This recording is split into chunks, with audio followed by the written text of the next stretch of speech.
Yeah, I just got a response. Okay, let's go ahead and call the meeting of the Audit and Finance Committee to order. Would you please do a roll call? Well, go ahead, Robert, please do a roll call. Chair Walker, Here? Vice Chair. Yep. Here.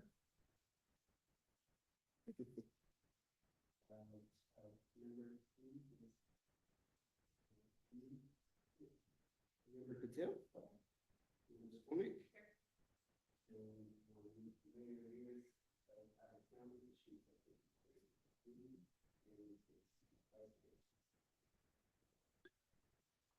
Okay, thank you. So we do have a quorum. We can start.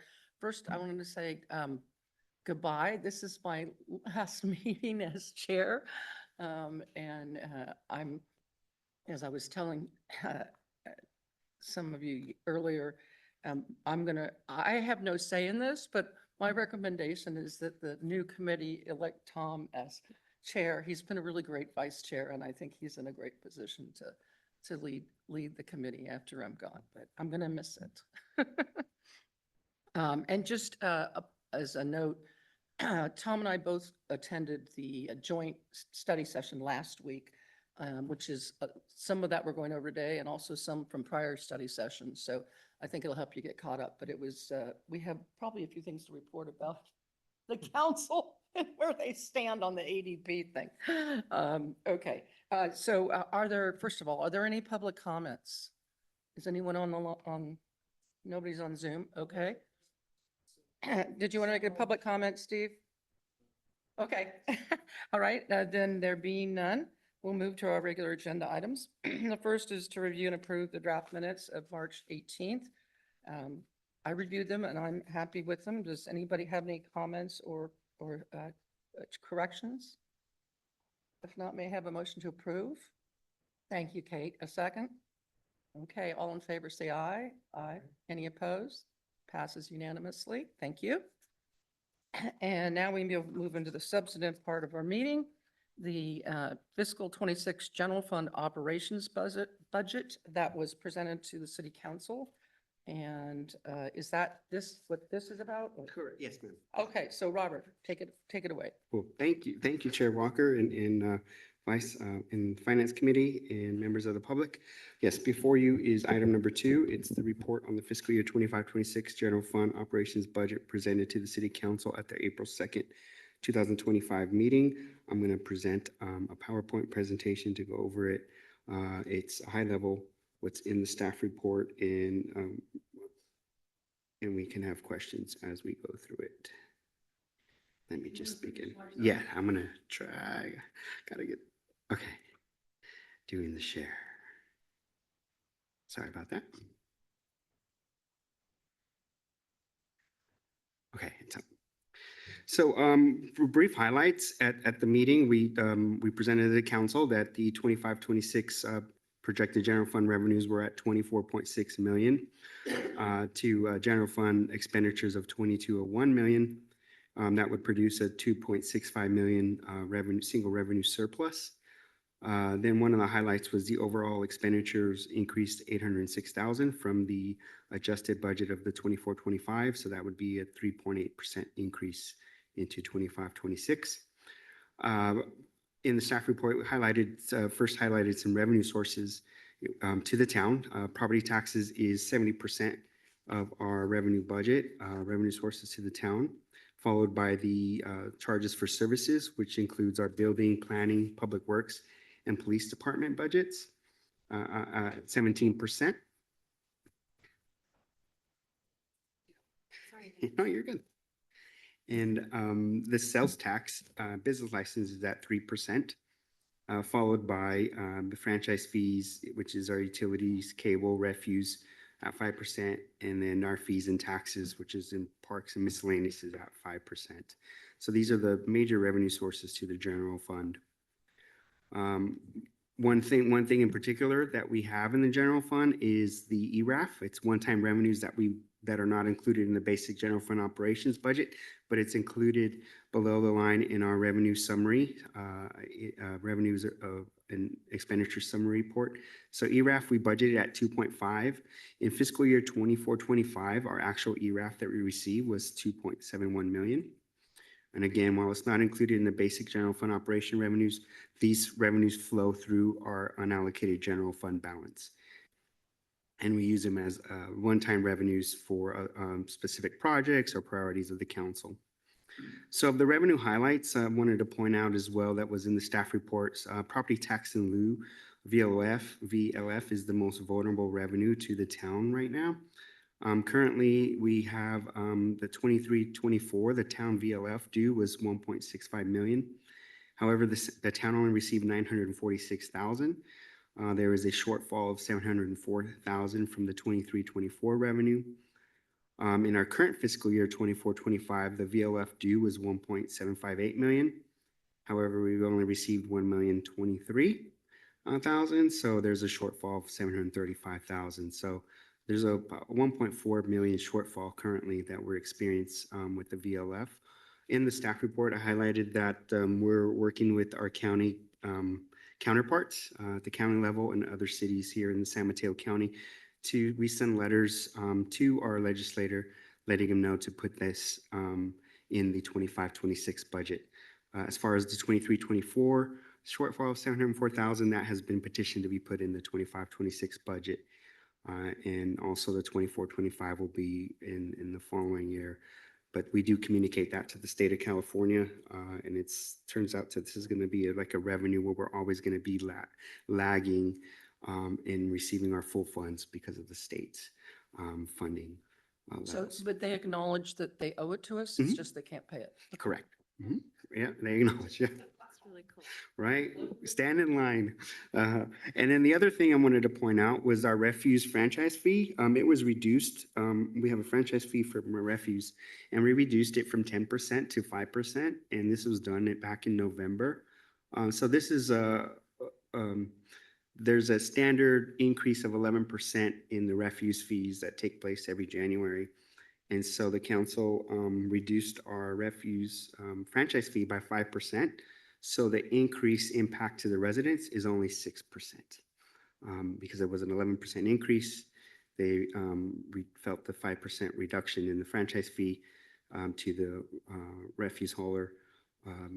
That minus 11% is only a 6% pass through to the residents. So in our revenue budget for the year, it's approximately a reduction of 220,000, and it'll be in this will be in play until we review it again sometime down in the future.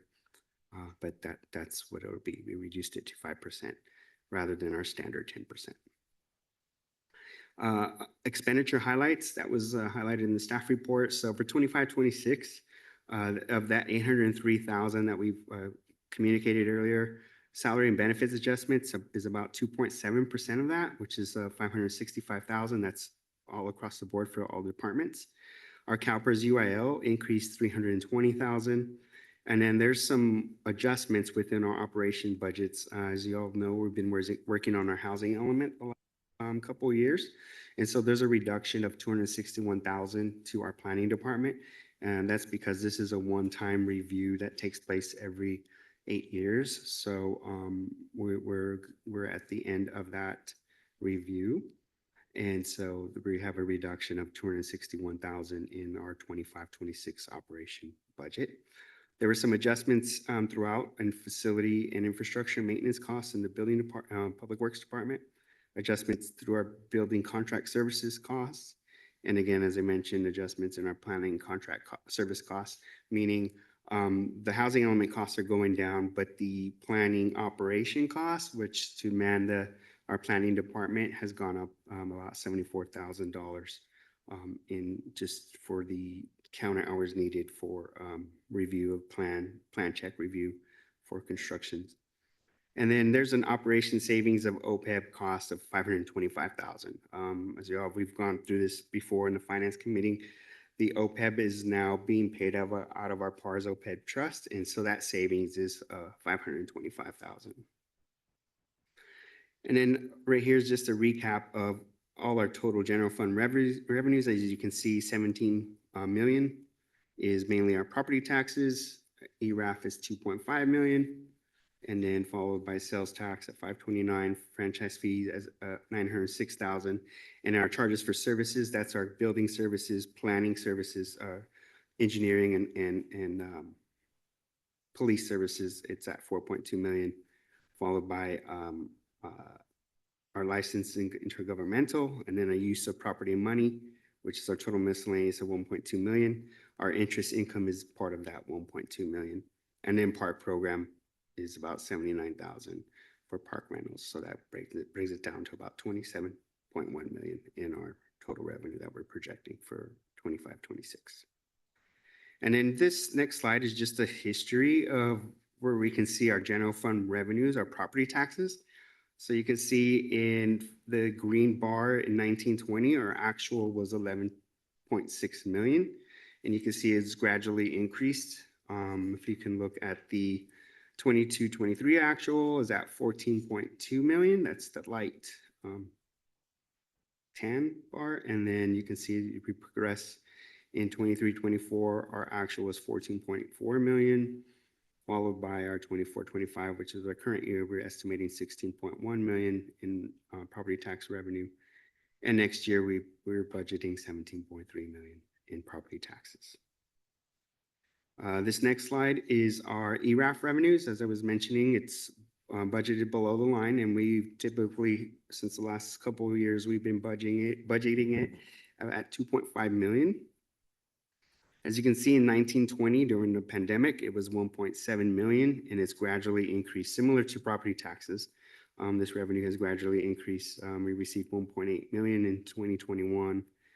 21-22, it received 2.4 million, and then 22-23 reduced slightly to 2.3 million. And then you see the gradual 2.6 million in 23-24. And then in 24-25, our current year, we received 2,771,000. But again, we're budgeting it at 2.5 million. I think that's a consistent level, being that the last couple of years, we've been around that 2.5, 2.6 mark. So I think if we get more typical increases, that could be something that gets budgeted higher. But again, this is our ERAF revenue that we use as one-time revenue towards capital projects, CIP, or other town priorities. What is the timing of the ERAF? When does it come in and hit? So it's in two phases. It comes in August. August, we get 45%, and then January, we get the next 55%. So before, it used to, back in 2019, before the pandemic, or right during the pandemic, we would only get it once a year, which was every January. Now we get it in August, and then we get it again, the second half in January. So by January of this year, we get our full amount, and so we have more. So like in August, we get half of it, so we know in January what to expect. So has the full amount then been determined by the time they make the first payment? Mhm. Okay, so at that point, Correct. you can, if you wanted to, you could adjust the budget if there was a big discrepancy. Yes, ma'am. Okay, thanks. And then just major physical changes that we talked about of that 803,000. So the planning department, and like I mentioned, there's a decrease, and so it's a 204,000 decrease. And this adjustment represents a decrease related to the wind down of the housing element project that we've been working on the last couple of years. And then again, there's a slight increase in the staffing costs, and that's just for the operation costs for the department for our community development for construction projects. And in Public Works, there's an increase about 183,000. And this represents the salary and benefits adjustments. This also is inclusive of the UAL that's increased in each department for the year. And then we've had a full year of management analyst position in this fiscal year. They just started half of the year this year. So, and there's adjustments to various contracts. MCE is our Public Works. They do our streets and roads. And then Brightview is our landscaping, which handles all of the landscaping here at the town center and landscaping at the park. And then there's some increases in facility maintenance costs. They're more discussed more in depth in the staff report, but that's the total cost for the Public Works Department, increase of $183,000. The next major fiscal change was our police department, and that increases $624,000, and it's representative of our salary and benefits adjustments, which is inclusive of UAL. The salary and benefits was $555,000, and the UAL was $171,000 increase, so the total was $726,000. And then there's some operation savings. There's the OPEB operation savings of $384,000 that we're no longer paying as a through the department. And then there's a just expenditure decrease of $101,000 in the operations component of the department. Robert, I thought we were not paying this year. Correct. We're not. So That's just the operation savings from the retiree. It's showing basically what we would have paid if we were continuing it. It's not really a reduction. Correct. Yeah, thank you for that question. Yeah, it was just mainly and it's written in the staff report. I think it's like 525,000 in total that we're reaping in savings for them not paying the OPEB as an operation component. I was just showing that as something that we're not having to pay because the trust is paying that. Robert, could I back up one Yeah. to the top bullet? So I noted in the memo that you provided that the primary input to the increase in the expenses for the police department is $750,000 to address expanded need, overtime expense has increased to 750. Oh, so it's increased to 750, not by seven. Yeah, I 270. misread that. Okay, Yeah. thank you. Yeah, no, Yeah, you're I'm welcome. going, whoa, that's crazy. Yes. Thank you. And it's down by 180,000 because that 750 is a reduction. So yeah, you're welcome.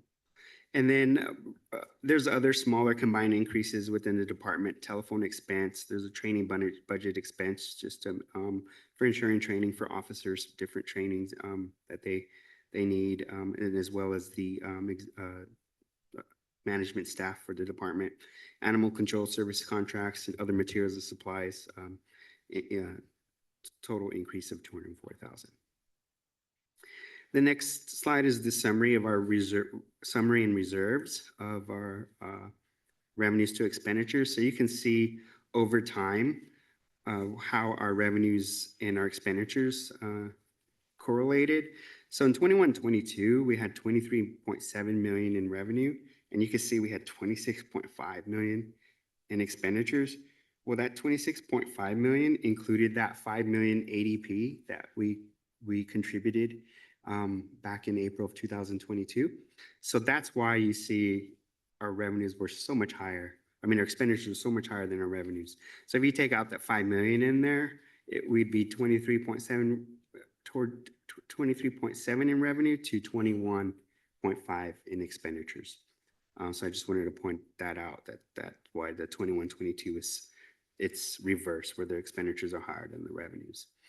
In 22-23, we showed 22.4 million of revenue to 22.2 million in expenditures, followed by 23-24. You can see we had 24.4 million to 18.8 million in expenditures, and then how you can see our revenues are growing and our expenditures are somewhat staying static.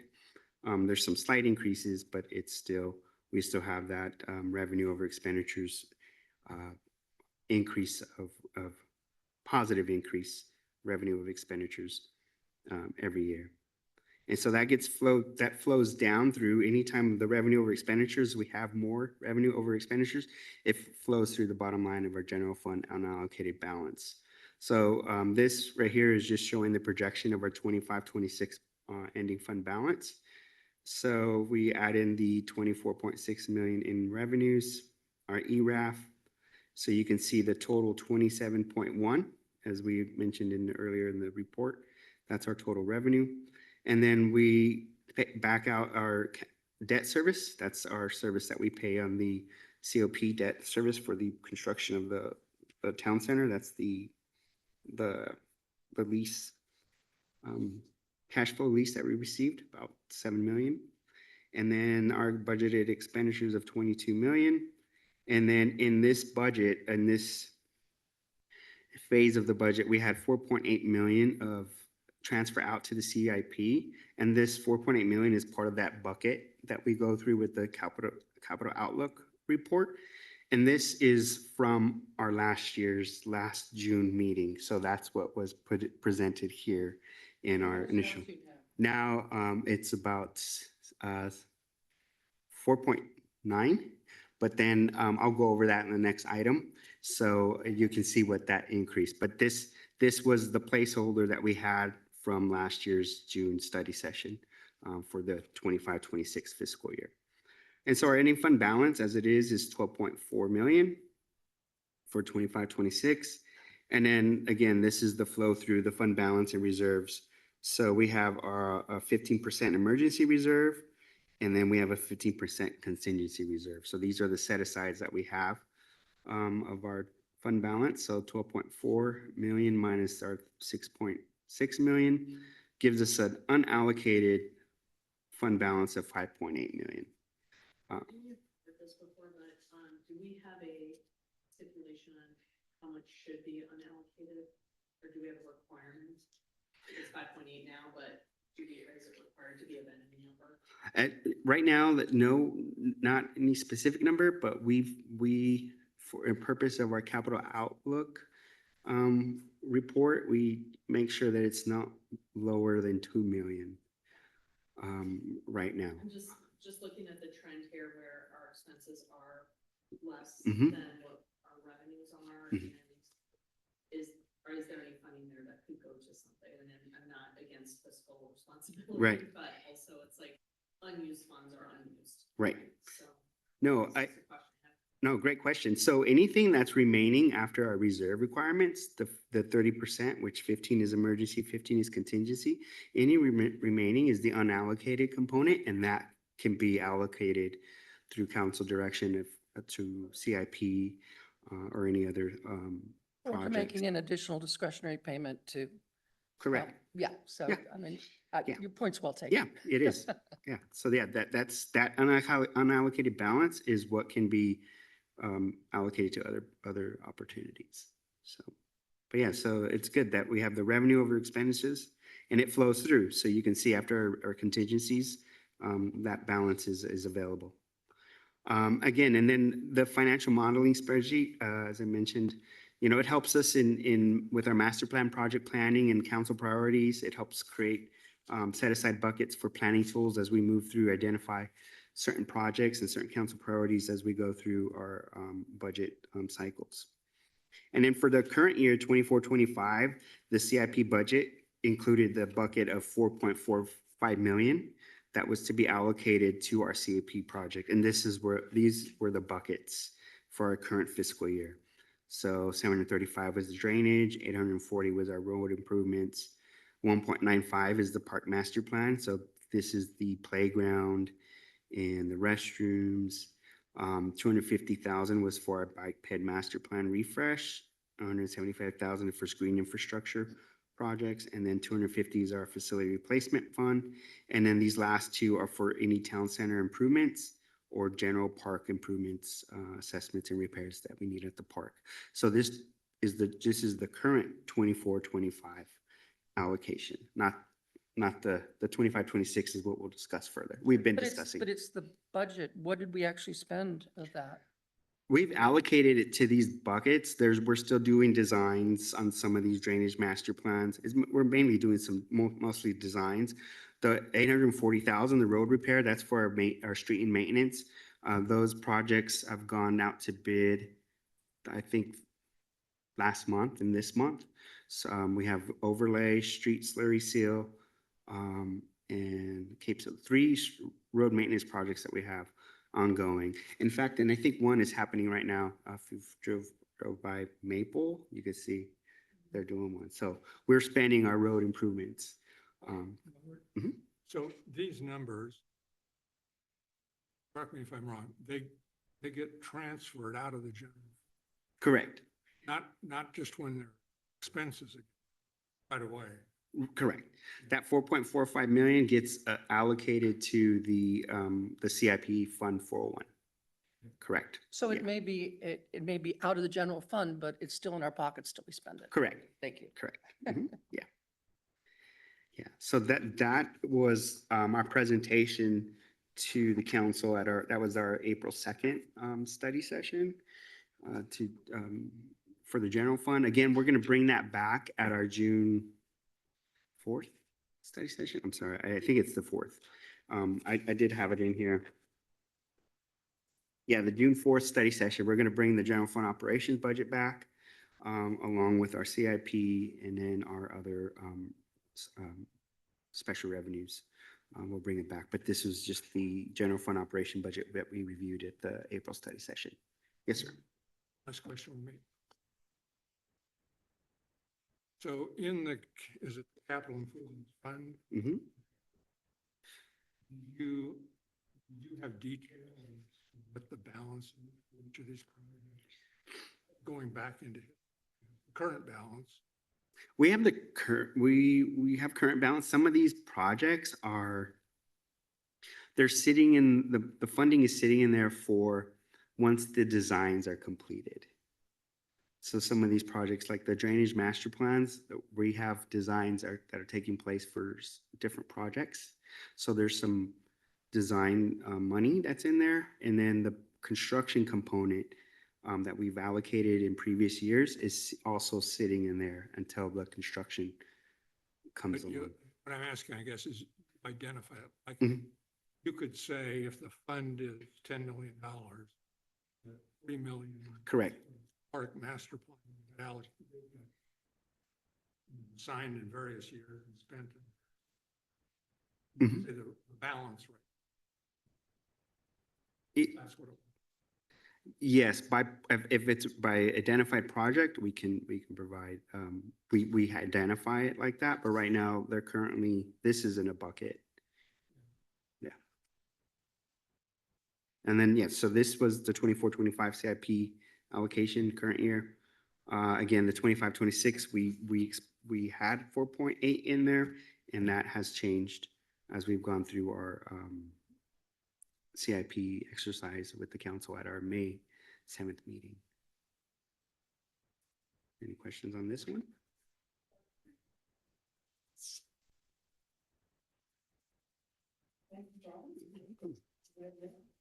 Yeah. In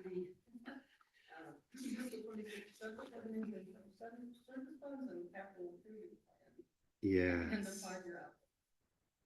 Yes. So, I'm going to discuss the,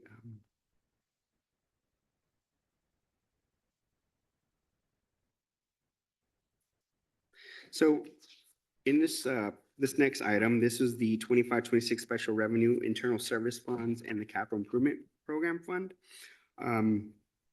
So the special revenue internal service funds, those are like our library fund, tennis fund, COPS fund, and then we have our employee benefit fund, workers' compensation fund, general liability fund, and equipment replacement fund. I'm going to go over those real quick, but this staff report is kind of discussing the underlying CIP component. So I'll go through if you have the handout, I included the staff report from the May 7th study session. So it includes the library fund, and I'll go through that. So just real quick, the special revenue funds, those are specific sources. Those are revenues that are specific funding sources. And then we have our internal service funds. Those are the department allocation funds that go from the general fund to our different buckets, our different internal service funds. So the library fund, as we discussed at the study session, The library, we have excess funds from the library, and we use those excess funds to build the town center library. And we borrowed against our excess funds with the San Mateo County Library. It was about 5.3 million. And so they were advanced to the town for the completion of the project.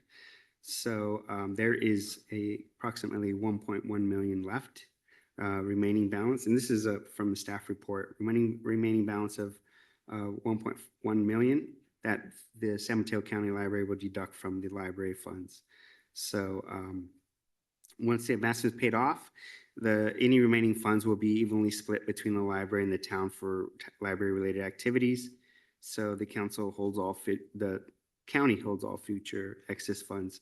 So in our 25-26 budget, let me back up. So the Atherton Library, that split that I was mentioning, the library's revenue component is about 5.25 million to the Atherton Town Library, and the San Mateo County Library's operations is 3.3 million. So, and the town estimates 1,032,000 in 25-26. So if you deduct the libraries and the San Mateo County Library and our portion, the remaining amount would be 847,000. That will be split between the town and the library. That's going forward. So for the 25-26, as I mentioned, the 1,032,000 is mainly for the operations, utilities, maintenance costs for the library, which is about 392,000. And then there's about 200,000 for the development of spaces. There's some programming that will be moving over to the town park. And so that's for the rental of some of the spaces out at the park. And then for upgrading any of the cafe, library deck area, chairs and tables. The other big component is 440,000 is for the building of a new children's garden that's behind the library. So that's going to be taking place in 25-26. So that's the library fiscal year 25-26 revenue. But I just wanted to kind of give the committee an idea of going forward.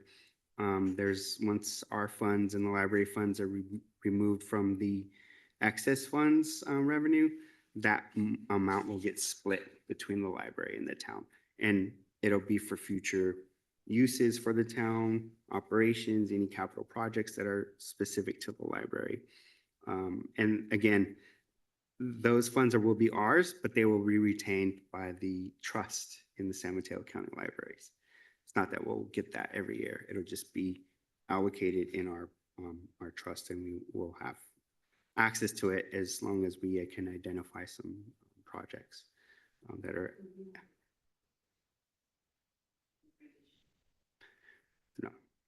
No, it just sits in there, and then if there's additional use that we need for, we would ask as a requisition, a budget, send it to the library to see if it's a program that we could use our funds for.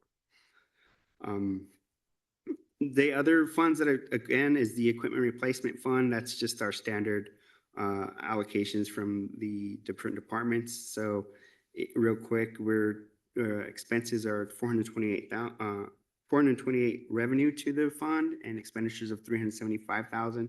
Majority of that is the PD. So about 306,000 is the allocation from the PD. 210,000 of that is for replacement of 2 vehicles. They replace 2 vehicles every year, so that allocation is from the general fund to the equipment replacement fund. There's 155,000 also allocated to this fund as the department is purchasing some new replacement of firearms for the department. Other than that, that's the standard equipment replacement fund.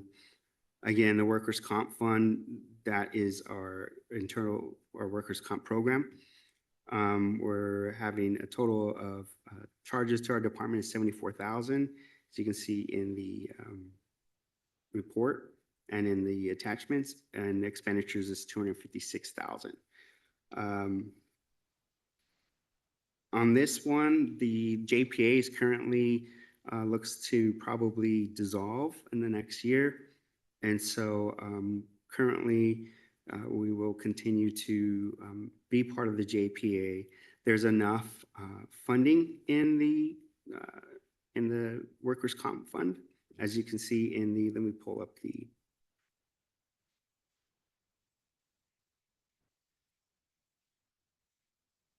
I'll pull up and I'll share it with you.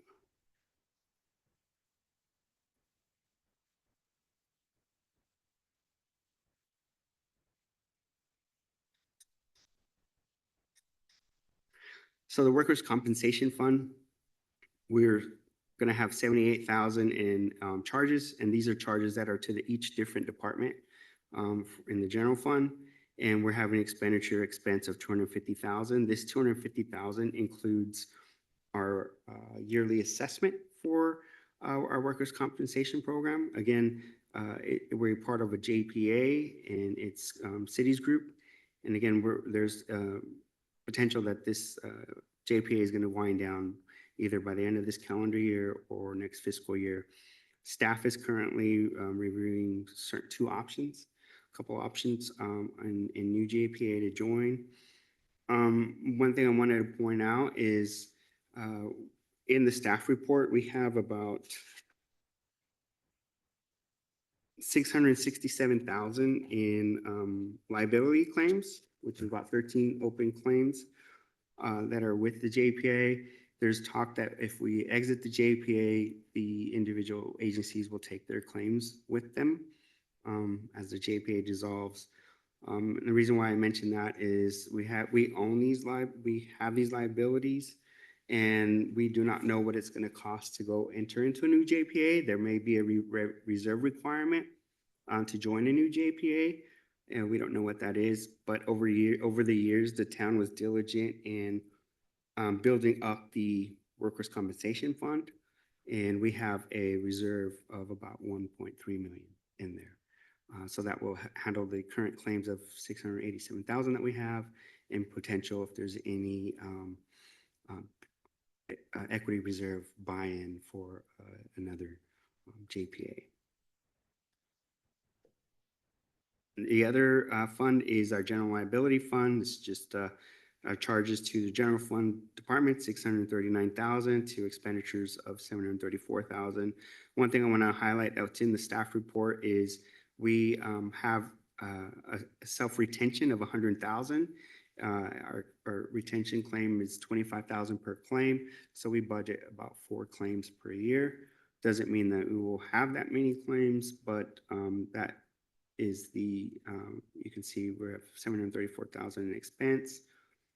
We'll have a ending fund balance of 432,000 in the general fund budget, general liability budget. The next one is the employee benefits fund. This is the fund that we allocate. That's our compensated absences, our sick leave, all these fund charges that we charge from the general fund department to the employee benefits fund. So it's just a standard allocation. Currently, there's a charge of 437,000 to expenditure of 443,000, and leaving an ending fund balance of 819,000.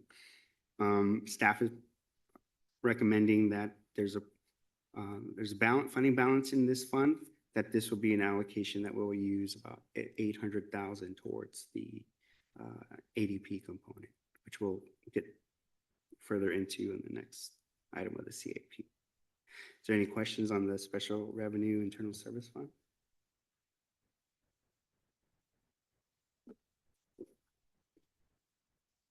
Okay. Ask about the. Mm-hmm.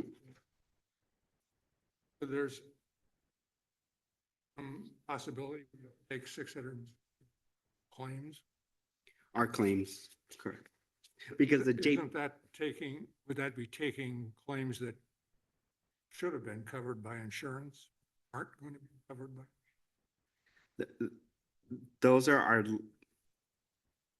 our reserves that we will have to cover, because we're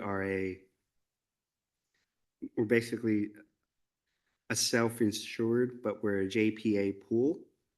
Those claims that are, they're still outstanding, 13, and they're from several years. And so that's the remaining balance. And they could change as we go to exit, whatever that final balance, we will take those with us to whatever new JPA is we have. So it's not a possibility. That's the way. Mhm. Yeah.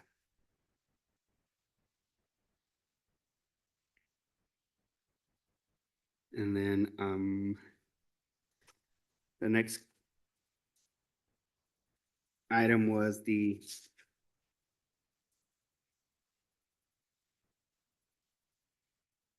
CIP component.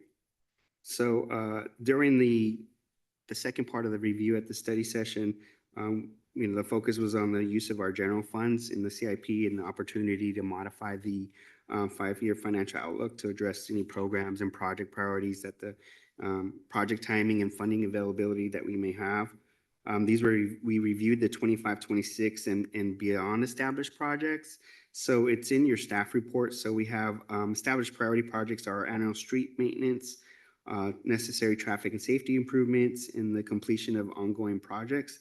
So these are baseline projects and continuing projects that were shown to the council. And we use those projects as the 5-year outlook in the 5-year outlook spreadsheet. So I will show you that spreadsheet. Pull that up.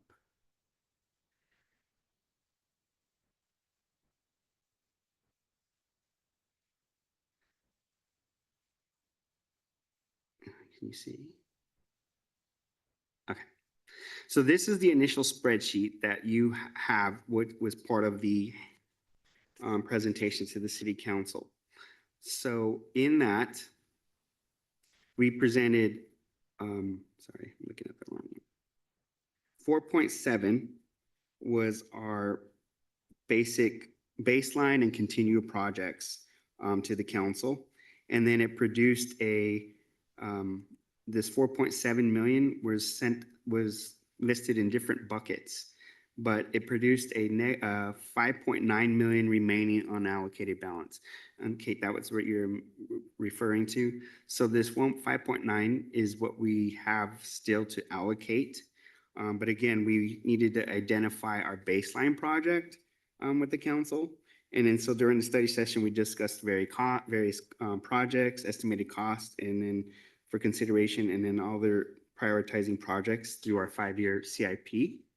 And so in your staff report, you have, we went over the 4 buckets. And so of the 4 buckets, the bicycle pedestrian master plan implementation program, we discussed whether there was support for the El Camino Complete Streets, project initiation, documentation, and project.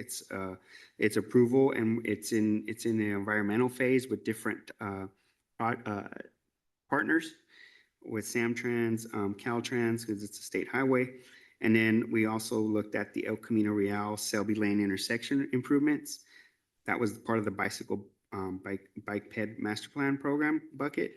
And then we looked at the traffic safety improvement program, which is we identified street light painting, and then we identified the Middlefield Road, Fair Oaks Lane, Palmer Avenue traffic signal in 2 sections, 2 areas, one at the Fair Oaks and Palmer Lane area, and then the second one was the Watkins in Middlefield. On the drainage improvement program, we looked at the El Camino Real drainage solutions on the north segment of El Camino Real, and then the south segment of El Camino Real. And then we also addressed whether we wanted to do an update to the drainage master plan. And then last was the park master plan, that implementation program. We discussed clay court conversion project. That's still ongoing. That's one of those projects that we still will continue to have a discussion dialogue at our next meeting. And then we discussed whether or when to have our master plan update for the park. So we reviewed all this with the council. staff received the specific direction regarding the CIP component to include in the town's 5-year CIP, and I'll show you the next spreadsheet, which was a result of this. This was the first initial review of the spreadsheet. The second spreadsheet that you have in your staff report is is what was a result of that. Correct. Correct. The big one is the culmination of our discussions with the council. Yes, that was a joint meeting discussion. So I wanted to show you the first one, which is in your packets, the small letterhead copy. And then, right, correct. Yeah. And then also, council also discussed the potential of additional discretionary payment in ADP. And with that, towards the town unfunded liability pension obligation, the council was not able to come to a consensus on the specific amount, but we will review this again at the June study session, where staff will present the financial outlook with the updated worksheet, and we'll incorporate any other projects and an ADP allocation amount. So in the staff report, there was through the feedback, we were providing the changes that council made. So we did changes to the baseline projects, which there's another project. I'm sorry. Within there is a priority project list. So it's that second, you're right, see how that big sheet that you have? And then you know what? I printed new ones.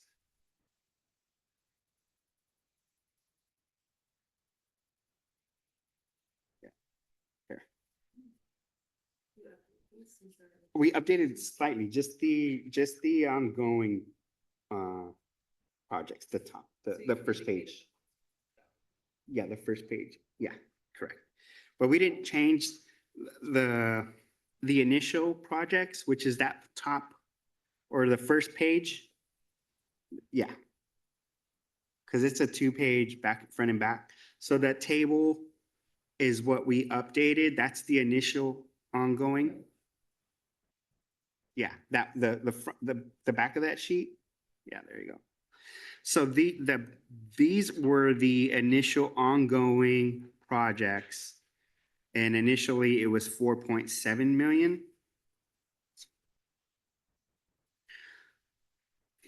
So it was updated to reflect the changes that the council discussed. So I'm just going to go through the staff report real quick, and then we'll go through the handout. So the changes to the baseline projects, we reduced the town center improvement to 100,000 per year. At the study session, it was 150,000 per year. So we reduced that by 50,000. So to make it 100,000 per year for any town center improvements. And then and you'll see that is the one that says BL4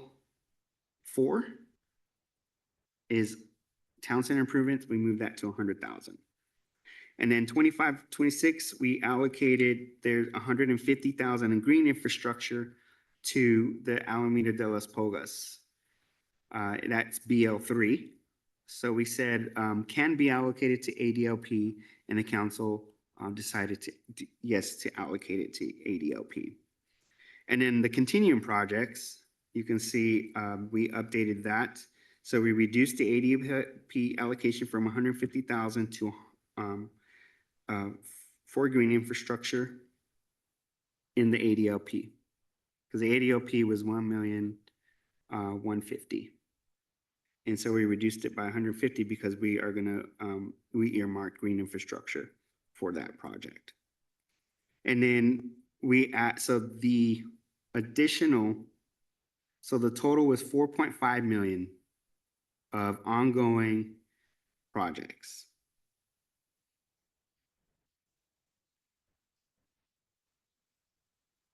So that's that sheet. Now, forgive me, I'm gonna close my initial sheet and bring back. So the net total is down 200,000 from what it was in the original. Correct, on those, We on haven't those, gotten to the new. right. And so the new is the CIP added in future projects. So total, and I just brought it up here. And it's your new, it's that big sheet that you have now on this. I'm sorry about the pages. I'm just like, ah. Yeah. It is. So in the staff report, so CIP added in future projects. So the ECR complete streets, 100,000 support in 25-26, and you can see it's called BP2. We added that in fiscal year 25-26.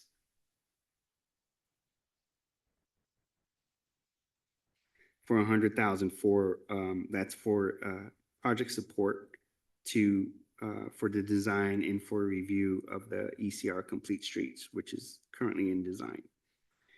Then, we did ECR Selby intersection, 250,000 conceptual in 25-26. That is BP4. So in this spreadsheet, you could see on the bucket list spreadsheet, there's BP2, BP4, BP7. These amounts have been added to these buckets. BP4 was that 250,000? Yes, 250,000, yeah. So, But that's not showing up. no, because the new revised, we didn't update it yet, but because the new revised, it will be updated. We just didn't want to, change anything here. Yeah. The front's updated, but the back's not. The back isn't, but we got, so these projects that you see here, I'm sorry, I'm kind of trying to navigate. I need Van and White with me so I can go back and forth. Yeah. Right. So you see on this sheet, this where it has all these list of projects, you have like BP, BP1, BP2. And so if you look, we were going over like, so BP2, if you go over to support and it says studies, 100,000, that's what the council said, yes, we're gonna do 100,000 for support. And so we added it into the bike ped master plan bucket and it's listed as BP2 for 100,000. And then BP4, we looked at it and it's the ECR Selby Lane intersection improvements. And it's so that's the design and implementation for intersection improvements for Selby. So the design is 500,000. So we split that up into 2 years. 250 is in 25-26, and in 26-27 is the second 250. So you see how it says 500,000 under design shovel ready? It's 250 in 25-26. That's the BP4. And then we added it in 26-27, the remaining 250. And I'm just going off of the staff report. So the next one was ECR Selby intersection. As you can see, 250 design remainder in 26-27. In 25-26, we had 250, so that's the total 500. And then BP4 is 2.5 million. That's the construction component. So if you look over here, in here, the construction next to it is 2.5 million. And so we added that in fiscal year 27-28, which is that green highlighted 2.5 million. Mhm. This one was eligible for a grant, so that's the grant, anticipated grant match or the full, what is that number again? I can't remember, the 2.5 construction. That's the construction implementation, 2.5. That's the estimate for all the construction, assuming we don't get a Correct. grant. So if we get a grant, that'll go down, obviously. Correct. And we So- actually include the grant numbers Yes. potential down at the bottom of the Right. sheet. Okay, Yes. Yes. Yes. okay. So yeah, exactly, we included that. So that's included in your report. And then station lane connection. So that's BP7 here. So lane connection, the design is 120,000. And so we put in 25-26, 120,000 for Station Lane. And that's the BP7. Only the design component. And then in 26-27, you see there's 600,000 BP7. 600,000 was the construction implementation. And so we added that in 26-27. So you can see in in your spreadsheet, the bucket spreadsheet, you see it says BP4, BP7, so that's 850,000. So we have 250,000 is the remainder of the design of Selby, and then we added the 600,000 for the construction component of the Station Lane connection. The next thing in the staff report was the streetlight painting. That's 100,000 in 25-26, and that's TS1. Traffic safety. Right. So under the traffic safety improvement bucket, which is on your spreadsheet, it's number 38. We have numbers on the spreadsheet. So it's number 38 for 25-26. You see there's a bucket of 1,200,000. We have project CP1, which again was one of these ongoing projects, which is the Alameda de los Pulgas traffic and safety at 1 million. Plus we added the TS1 project of 100,000 in there. Then the next one, Middlefield, Fair Oaks and Middlefield walk-ins, 100,000 corridor study in 25-26. That's the next project. You see TS3 under the traffic safety improvement. Those two projects for the Middlefield walk-ins, Middlefield, Fair Oaks, we estimate 100,000 to do both of the studies. So that's that TS3 component. So that's 1,200,000. Then the next one was the ECR drainage north and ECR drainage south. So 75,000 in 25-26 for design. And then DR2 and 3 is 1.5 million for 27-28. That's the construction component. So DR2 is the ECR north, DR3 is ECR drainage solutions south. So we put 1.5, sorry, in 27-28, which you can see in line 30 of that spreadsheet, which is the green one that says 1.85 million. So we have DR2 and DR1. And then you see it says add 350 remaining from 24-25. There's ongoing funding from a current design that we're doing on drainage that we're applying to this component. The next one was solar battery in Jennings Pavilion. That's for 30,000, and then 150,000 for HP5. So the 30,000 is the solar review. So that's the HPP5. It's 30,000 for the solar, and then 150,000 for construction. So you see how it's 30,000 and 150, and that's in 25-26. And you'll see it in the line for park. So it's line 31. So that 530,000 includes CP4, which is your HP playground and bathrooms for 350,000 as an ongoing project, plus 180,000 for the 30,000 for solar design, 150,000 for construction. The next one is parking lot modifications, 15,000 and 60,000, and it's TC2. So that's a what is it? Town center. Sorry. Yeah, thank you. Yeah, you're good at it. You know it. So that's the town center, and you see it below TC2's parking lot modifications. 15,000 initial design, 60,000 for construction. We're gonna update the parking here by the courtyard. there's mulch in it, right there. We're gonna make it, parking spots, yeah. So we're actually gonna put street right there. So that's what that is. So you have that in here. So the facility replacement fund includes BL2, 456, TC1, and TC2 at 675,000. And then, on the next page of the staff report, drainage master plan for 350,000. That was in 27-28, and that's called DR1. So in 27-28, DR1, we're doing the drainage master plan at 350,000. And then the park master plan is HPP2.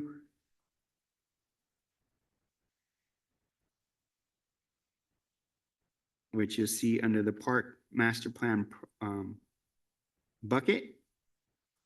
That's the 350,000 that we're doing for in 26-27 for an update to the park master plan.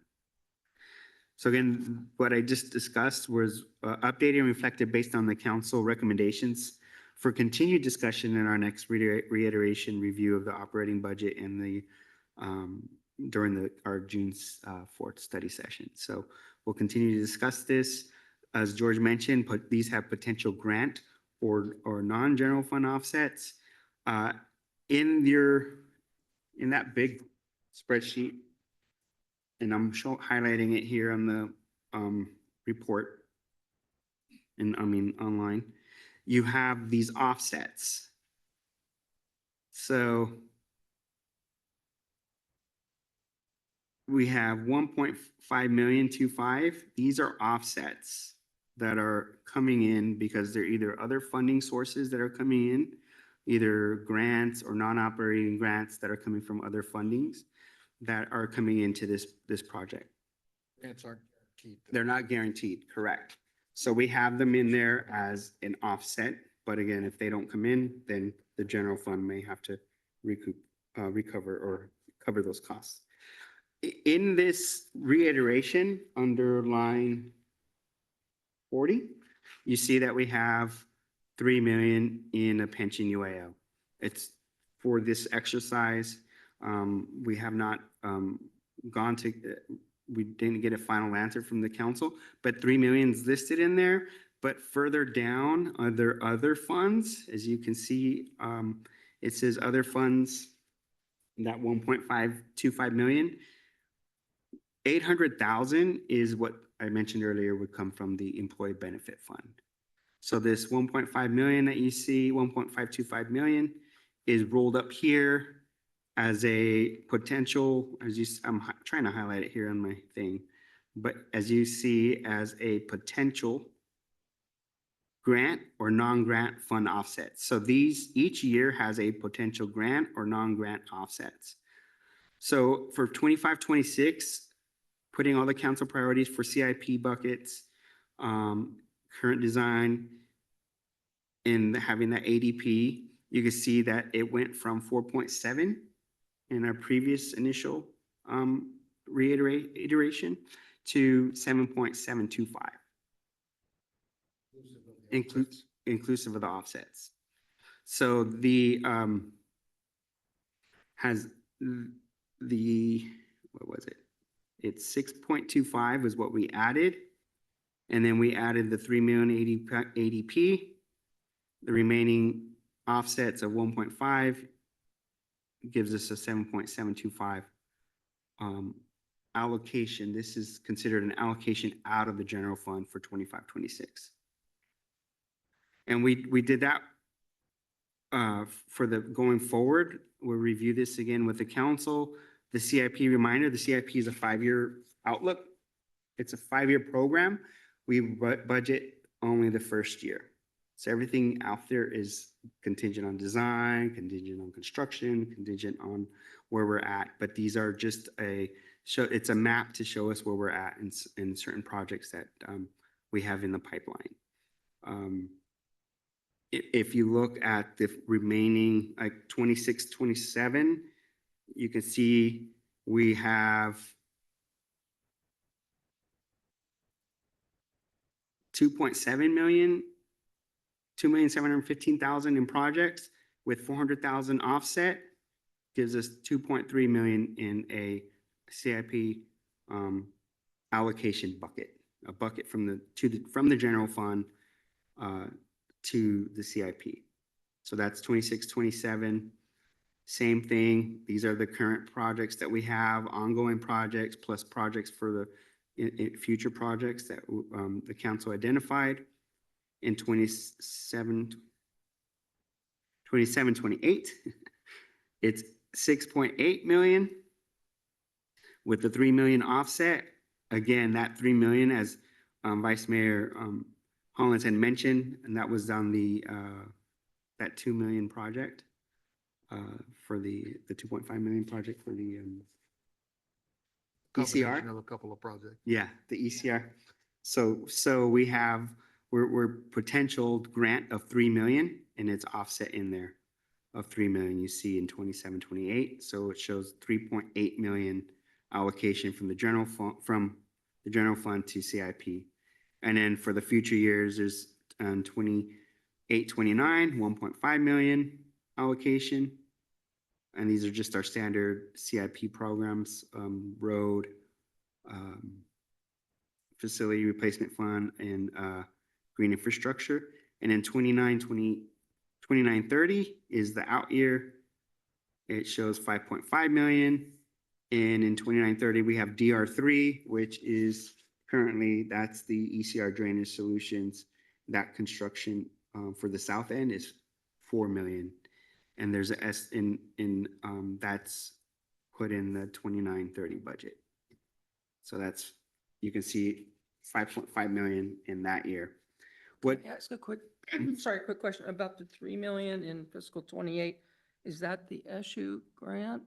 No, that's a different one. that's just other grants that we can get from either like Caltrans, not Caltrans or So Samtrans. it could be a couple of different sources, one of Yeah. which is Caltrans for work on ECR. Right. The other is the ECR Cell B intersection traffic signal there. We don't own all four corners of that intersection. The county owns the other side. Yeah. So they may contribute to that project as well. So the $3 million is a combination of those two. Okay, but this is all speculation. This is, okay, thank you. Correct. But yeah, this in the staff report, it it explained all the grants, and I kind of just, instead of reading the staff report, I was trying to show you all through it. So 25, 26, it shows you the 1.152 amount. That's the 25, 26 in the staff report. That's the 1.52 of other funds. 26, 27 is the 400,000. I showed you in 26, 27, there's that coming in of 400,000 from other funds, and one would be library, one would be MCTA, Caltrans, and then again, 27, 28, as we mentioned, that could be a dual grant opportunity with Caltrans, the county, and an SMCTA. Yeah, the dark shaded areas were projects that for which there may be outside funding, and we identified. And so it's for illustrative purposes, we showed that if there's other funding that comes in, this is what would offset. And again, in the staff report, it reiterates if the funding doesn't come in, then this would be where the general fund would have to come forth in bringing additional funding to the. Or the project doesn't. Yeah, or the project doesn't move forward, exactly. And I think right now, some of these will be design. I mean, if we go through the design component of these projects, they'll be design shovel ready, but then the actual project construction may be put on hold. So that's the anticipation. That's what we're looking for in doing that. And then just kind of to show you, as Kate had mentioned, is there a minimum amount that we're saying that we can't allocate of the unallocated? If you look at line 47 of this spreadsheet, we want to have a minimum balance of 5%. So remaining. So you can see in all these out years, we're above that 1.1 million in 25, 26, 1.158 in 26, 27, we're above that threshold. So we don't want to go below that 1.1 million, that 5% of the unallocated balance. Is that a council established rule? It's, in its We discussed. operations, yeah. We have the operational reserve, then we have the emergency reserve, both of which I don't have the authority to tap without city council approval at city council meeting. So we use some money beyond in the unallocated fund balance. It's just a running balance in our general fund. Mhm. Because we have projects that we are working on that may require payments. So Robert and I get a little nervous when that unallocated fund balance starts to get close to the operational reserve and the emergency reserve. So we want a cushion there as well. And that's the cushion. Yeah. It was established by the council. So as long as we maintain that going forward, that's to show as we go through the process. If we put this money in here, okay, well, yes, we can do it. No, we can't. We're going below that, over that threshold. So that's what that is for. Again, this is what was discussed at the meeting. We're going to bring it back at our June 4th study session. Again, we did have that 3 million in there for the ADP. Again, that still needs to be, there was some discussion in there, but it just needs to, a lot of these things need to get updated and finalized as far as the discussion, to let the council know this is what we went through at that study session in last week, and this is where we're at for the allocation. And again, the general fund will also be brought up also as well. It will have this current allocation in there, so you can see what the allocation balance. So with this current allocation, the general fund unallocated balance will be that 2.9 million. And you see in line 46, barring if there's any changes in expenditures or if the revenue increases on the outlook as we're continuing to still look at. As of right now, that's what the unallocated balance will be in the general fund operation budget. If we add these items in there, would be 2.9 million. Jurisdiction around the general fund, is the state able to touch the general fund, or is that if they were to want to? No. Town only? Okay. Yeah. Correct, town only. And just to report back from the, the joint session last week, when at the very end of the meeting, we discussed the possibility of a additional discretionary payment for the pensions. And there were two council members who were very much in favor of it, Bill Widmer and Rick Golia. The mayor was very much against it, Mayor Lewis. And I couldn't read Diana, and I'm not going to speak for you, but so it's not a done deal by any means. I would say Elizabeth. Oh, well, okay. Yeah, I was sitting right next to her. It sure sounded like she didn't like the idea at all. Yeah.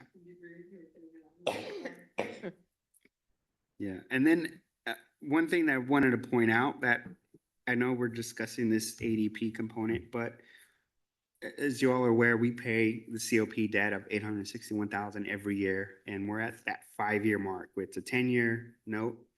We're at that 5-year mark this June. There was a 5-year call option to pay it off. We're not going to pay it off because it was only a 2% loan. We budget that amount every year, 861,000, and we're making that out of the general fund. In 2030, since we'll be done in 2030, there's sentiment that maybe some ideas would be increase that to 1 million and make that a future ADP component as well, or something else, or towards other priorities. But we can make it 1 million, and that could also be either a yearly allocation or set it aside in another trust, and then build that up in the trust, and then make a yearly payment ADP to that as well. So that's just one thing to look at in the future. When that goes away, we'll have a 861,000 flow through to our general fund, and that could probably be one that we continue to pay since we've been paying it for these last 10 years, and barring there's no other need for it, that we continue to maybe that look as an option for for the town. Questions? I have a question about this table, because we have all these speculations for the grant amounts. Are those included? So when you have, have them Yes. in the table, row 44, you have the $3 million for fiscal Yes, 27. So when you have the total number below and the net available balance, that's assuming we got $3 million of grants. yes, ma'am. So if we don't get it, we're actually at 1 point. Yeah, if we don't get it, we're at 1.3 million. I just changed it on the screen. So if we don't get that 3 million, then that year in 26, 27, the allocation from the general fund was be 6.8 million. And the balance, unallocated balance will be 1,346,000. And based on that 5% threshold that we don't want to go below, we're apparently like 120, 30,000 off. As I and pulling out, the projections are all super conservative. So the likelihood is we're gonna have a lot more. Yeah, than I'm projected. hopeful. I mean, you have continue to have construction. We always here. project revenues conservatively and expenditures aggressively, so that's, Then also, all of our RFPs have been coming in for more right. than what we're And that's part of that budgeting attempt to for. balance those. So things. it's a tricky dance that we are Mhm. trying to predict the future here. Yeah, A lot of money. yeah. I don't know where I'm voting on this one. Robert, when does the county withdraw for the Bayfront Canal stop? They do it with in December and in May. When is it- Our when are we two. done? Oh, when are we done? For the county, I think we're done in 27. That's another 100 and 100 and, yeah, 135,000, almost 200,000 that we'll have. Yeah. And again, that was the Bayfront Canal that we had to pay. So we did the design, which was 165,000 that we did a loan for. They took it out of our property taxes. Our portion of the construction was 1.3 million. They loaned us that amount. So we're paying back the design component and the construction component, and we'll be done. Pre-tax, right? They deduct it from our allocation of our property tax assessment every year, twice a year. But yeah, 27, that'll be done. And yeah, another flow through. The only thing on the general fund that I think other than the ERAF keeps growing, but then our VLF has the shortfall. And in my first staff report, the council, I did a snapshot of what the whole county was. And I think the whole county at that time for 23-24, the VLF due was 267 million. And the VLF that I was actually paid was 153 million. So there was a shortfall of 114 million in 23-24. I mean, yeah, we were only 704,000 of that. The county of San Mateo, their shortfall was 67 million in VLF. So the VLF for us, it's relative. Yeah, we're short 1.4 million over 2 fiscal years, but that's something. It's a lag. I mean, we've been getting paid back that every year, but it's just a year later, right? I mean, the 23-24 revenue, the state's going to budget it in their 25-26 budget. Then the 24-25 is going to get budgeted in their 26-27 budget. So there's just always going to be a lag for us on the VLF. I think that's the only thing on the general fund revenue right now, unless something happens with the ERAF, it goes down.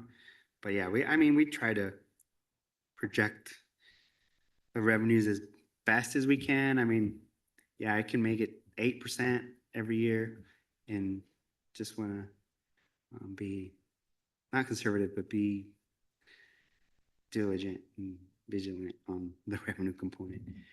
But yeah, when we do the mid-year, we kind of see where we're at revenue-wise, but yeah, I think property tax, it's our biggest growth. It's our biggest revenue source. 70% of our general fund money comes from property tax.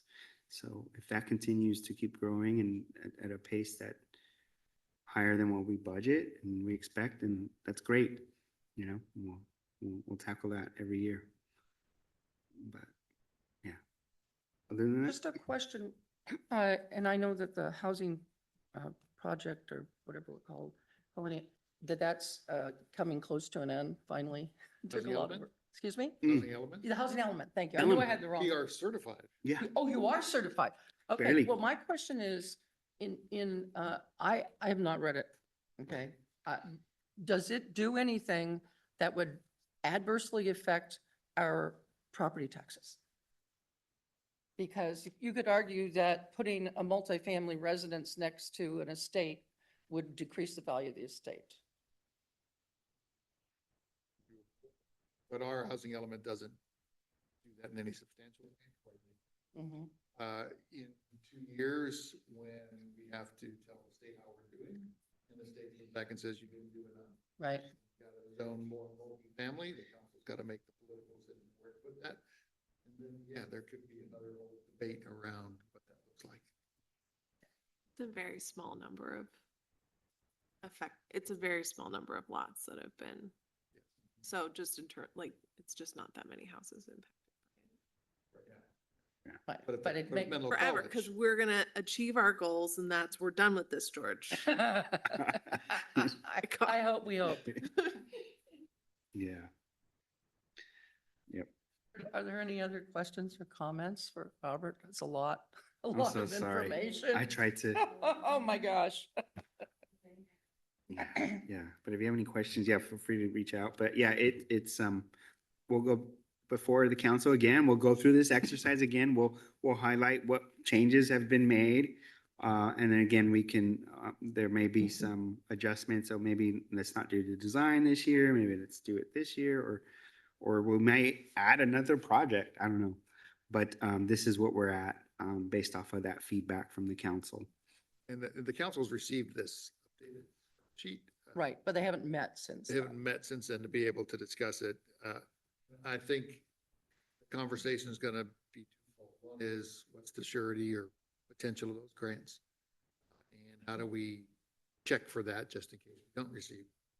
And if we're going to do this $3 million ADP, maybe we don't do 3 million. Do $1 million plus 800,000 from the employee benefit fund in some way as the check against that potential grant issue. But I don't think they'll change the. Pretty clear on what they wanted there. Yeah, they were pretty thoroughly discussed at that meeting. Yeah. Okay, thank you, George. We up to item 4 then? I hope this is a short one. Yeah. It's the CalPERS 2025 Asset Liability Management Review Process. And I flipped through their little thing and it's like, yeah, it's just self-promotion is all I saw. Yeah, I wanted to just bring it to the committee because remember 4 years ago, the pension fund had a 21.3% positive investment return. In lieu of, because of that, it triggered that funding risk mitigation policy, which reduced our, it says your discount rate reduces by 0.02%. And at that time, it reduced it from 7% to 6.8%. And that ended up being, that was just a one-time thing, but because the asset liability management program review was happening that year, that November of 21, they decided to keep it at 6.8 going forward. So I attended the webinar, and this is just the PowerPoint from that. It just kind of highlights what they're doing, what they're looking for. It's to achieve pension sustainability, strengthen the long-term part of the sustainability of the fund, making sure the contributions, the investment returns are available to pay the benefits ongoing and for the future. And it just kind of just highlights how they do the decisions. Again, it's going to go before, I'll follow up with the committee and send you an update on some meetings. There's another meeting in July, but I believe that's more with the board it'll come back to the stakeholders, I believe, in September before they bring it before the board and their finance and admin committee and their investment committee for reviews. The investment committee and the finance committee look at the assumptions and the discount rates, what the expected discount rate is. I don't know if there's going to be any major changes. I just know that's just up for review. I think they'll just look at but there's a new, it's called the total portfolio approach, and it's in this slide. So it's just a different approach to enable their performance, and the result is basically giving them like a leeway of how to approach in their risk appetite for the pension fund. I'll continue to follow it. I'll send information. I will send the video to the committee. I just need to haven't had time to get to drill down and find it, but I will send that to you so you can kind of they go through this PowerPoint and everything, but it's basically just informing about the decisions. So either they look at the asset allocation, they look at whether they want, if they change the asset allocation, obviously where they invest, they obviously have to look at their investment rate of return if they're going to change that. We're currently at 6.8. I don't know, and I don't foresee adjustment, but then again, you don't know the the current climate in the stock market, whatever, they may decide to reduce it. But my take initially over these years, I always thought that eventually PERS would get down to the 6.5, 6% rate of return. I just think over these last 12 years, that's been the goal. Not to say that it's going to happen, but if you have it at 6% and your investment fund makes 8% every year and does well every year, then, you reap that. But I don't know if it's going to happen this year, but I think eventually they'll do that. And then they understand that cities have, the UAL component and everything, their normal costs. They understand that in the short term, it will increase their costs, but they don't want to, they understand that what that means to all the agencies. But again, this is a every 4-year thing. It just happened. Wow, 4 years has gone by really fast. I remember us talking about it in 21. So yeah, I just wanted to inform the committee that this is what's coming down the pike. But as I get more information, I'll submit it to you all. Thank you. We know you keep up with this stuff, and thank you for kind of giving us the update when Yeah, it yeah. happens. You're welcome. You're welcome. Item number 5 is discussion and direction on a capital improvement projects review. This may sound like a bit of a mystery, but let me just explain where this is coming from. A resident of Atherton approached me a month or so ago I think it was after an audit and finance committee meeting, and we had a little discussion. He was expressing concern over the fact that coming from for-profit business and looking at the difference between the way they deal with capital projects, capital improvements, and the way he thinks that Atherton does it, seemed to have a big disconnect. And he gave as an example Holbrook Palmer Park and the huge amounts of money that have been spent there. I guess he was either on the Park and Rec Committee or he went to their meeting anyway. And it's like, he said, the number just kept going up, up and up. And it says, why can't we get at the beginning of a project, have the council approve, okay, here is the overall plan, here is the budget, and you will report back to us, every, I don't know, quarter, every whatever, with how you're doing to budget. And as George told me, this was done, I think maybe on a monthly basis with the town project, because that's a big project, but new town hall. But I think he's expressing frustration that as a resident, he has the feeling that there are a whole lot of cost overruns, but that he can't really find out. So I'm just bringing this to our committee because I said I would, and giving George and Robert a chance to say, well, we're already doing that. He needs to go to this, so I don't, that's kind of his thing. I sent the email to Robert so he could see some specific things that this gentleman was recommending. But could I hear from you, George and Robert? So the one you were referencing in was the town center project. We did do that on a monthly basis while the project was going. What you see on the screen here is what was sent to the council every month. Was, here's the budget, here's our contingency, here's every single change order that was made on this project, and it ended up being close to 60. And, weighing in on how much one was, where we were with it, what payment request we were at, what the retention was, what the total project cost was, how much in donor contributions we received. And the only reason that we did this was because there was public money involved,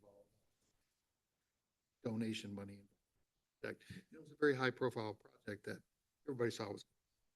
There were probably another 30 capital projects ongoing each of those years that we didn't do anything like this. Instead, what the town does have is we've got on our website, we've got transparency portal, which you can go in and drill down on our annual budget and look at what we spend on police, we spend in the park. You can ask questions and filters, like what revenue does the town receive from the park, and it'll give you what we receive from weddings and class fees and meeting fees, all the way up to our current budget, and that's all on the town's website.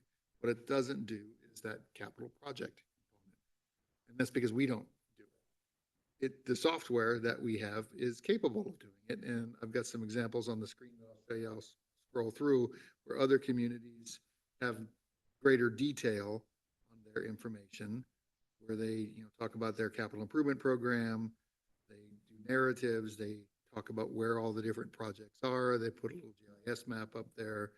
It gives you imagery, and then they talk about the current status, what the budget is, what the funding is. And this is all using that same financial transparency software that we use with OpenGov.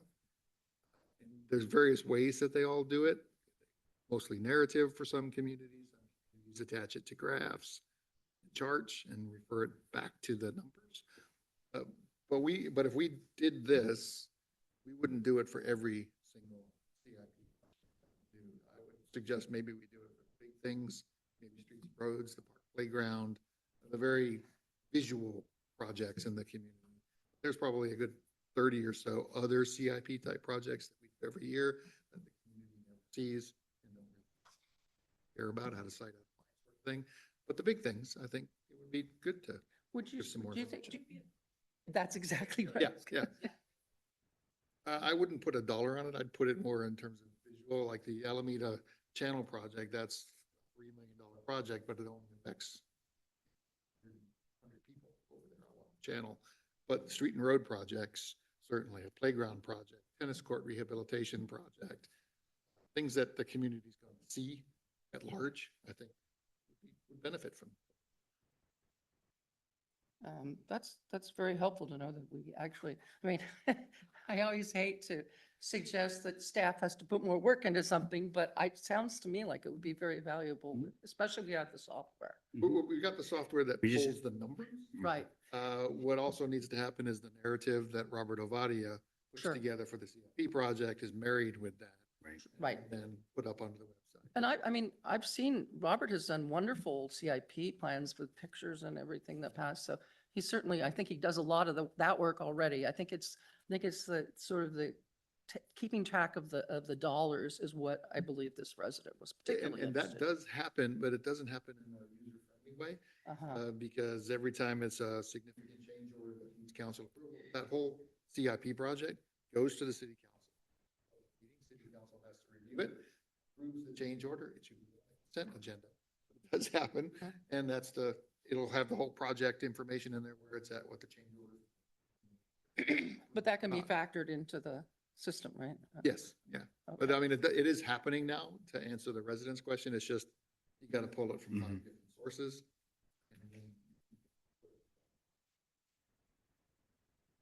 Robert, do you have any further observations? No, I echo George's sentiment. Also, the software has continued to evolve where you can create stories, you can pull data, and it's just marrying that information.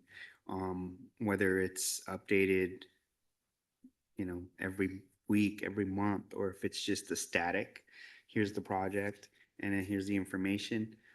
Just verifying if it's a real-time data, just verifying that it's updated correctly, or if it's just a one-time thing. On these stories, you can go and you can just embed a chart and you can say, here, this is what it is. And then maybe have to come back and refresh it. Or you can take the real-time data. It's just taking that, ensuring that the data is just up to date and it's just updating it with our software, financial software, and going forward with it. But yeah, it's just the story component. There's charts. You can embed the GIS. That's something that we'd have to add as well in there. And then the pictures and stuff like that. It's just making sure, refreshing it. But there's capability in there. It's just us getting that software to marinate, merge with it, and then the IT help too, as far as it as well. On the software side with the company as well. They offer that assistance in making sure that things are pulling. Would it be reasonable to ask you to pick some major project that's, I suppose ideally it's something you'd start right when it's approved and follow up through the entire thing. So, but I know there's tons of CIP projects and we've talked about many of them today.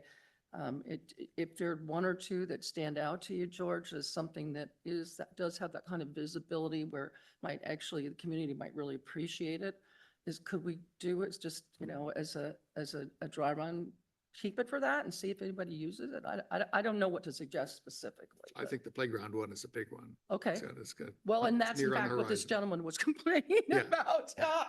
Well, that one has been through multiple iterations of design and multiple iterations of community outreach and engagement. That's where the costs have changed for the project. Mhm. And then there's been a lot of back and forth between, do we take a donation? Do we not take a donation? Is it town money? Is it donation money? And so that back and forth finally got resolved in a town project. That's going to come back to the city council at a public meeting for final review, and then it's going to go out to project bid. So we can kind of narrate that process using the stories Mhm. format, and then link it to the money. Mhm. But on the screen is an example of one that went to the council in February. Once the project completes, that's this wall right out here that went in. Mhm.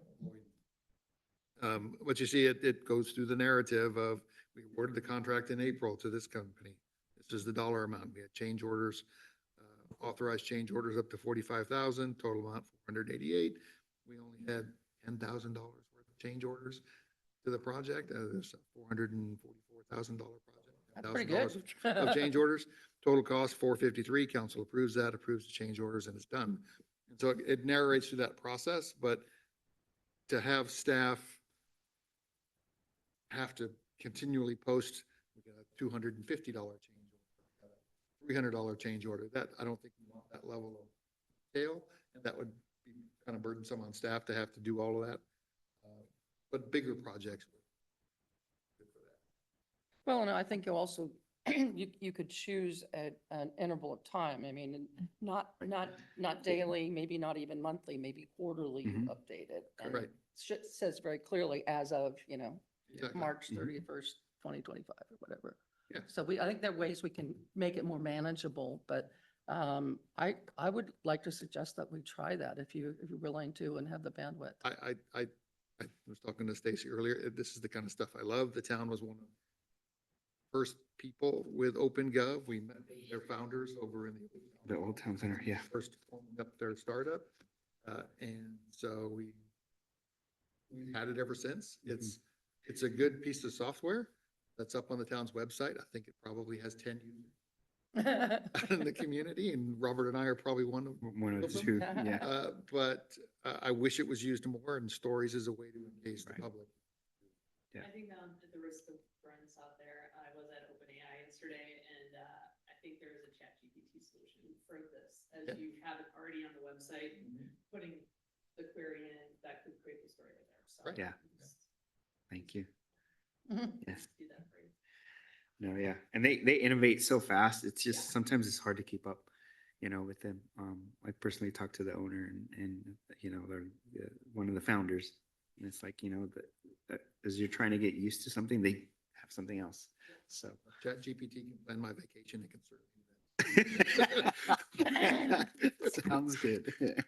Okay, great, thank you. That's very helpful, good information.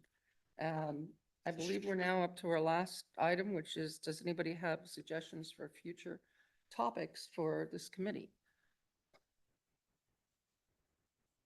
There being none, I would like to adjourn the meeting at